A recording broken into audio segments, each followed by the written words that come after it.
The test for adultery. Okay, we all know this story.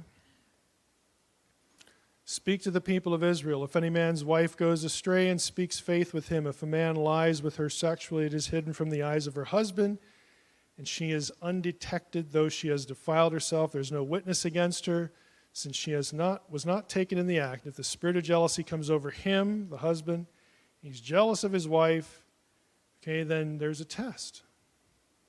There's a test. The priest shall bring her near, set her before the Lord. The priest shall take holy water in an earthenware vessel, take some of the dust that's on the floor of the tabernacle and put it into the water.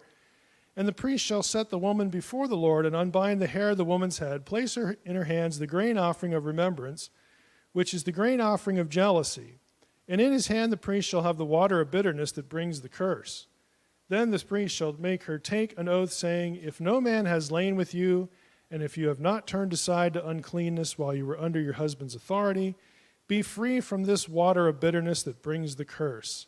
But if you have gone astray, though you are under your husband's authority, and if you have defiled yourself, and some other than your husband has lain with you, then let the priest make the woman take the oath, the curse, and say to the woman, the Lord make you a curse, and an oath among your people. When the Lord makes your thigh fall away and your body swell, may this water that brings the curse pass into your bowels and make your womb swell and your thigh fall away.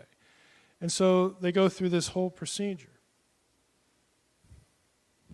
This is what scholars like to call trial by ordeal.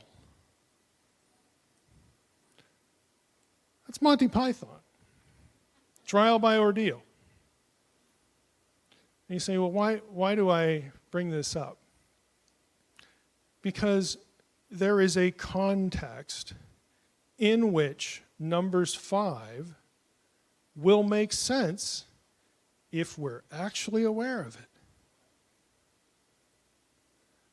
Now, again, I'm speaking to this mostly, again, for people who are not familiar with me and my content. You're not finding Jesus in this passage. Okay, all the Bible is not about Jesus. Everything in the Bible contributes to the story that culminates in Jesus. But you need something other than, let's talk about Jesus, to make sense of this kind of stuff. It's a form of divination, trial by ordeal. Context is essential.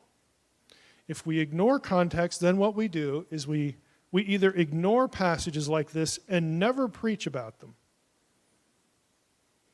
or there's the gospel in there, let's go find it.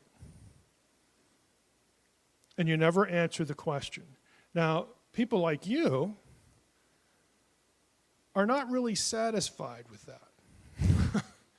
that. Serious Bible students want to know, what in the world do I do with something like that? It's part of the canon. It's part of the Torah.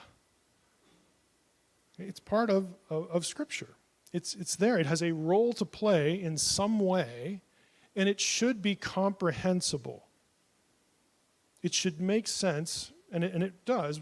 We'll get to it a little bit later, on its own terms.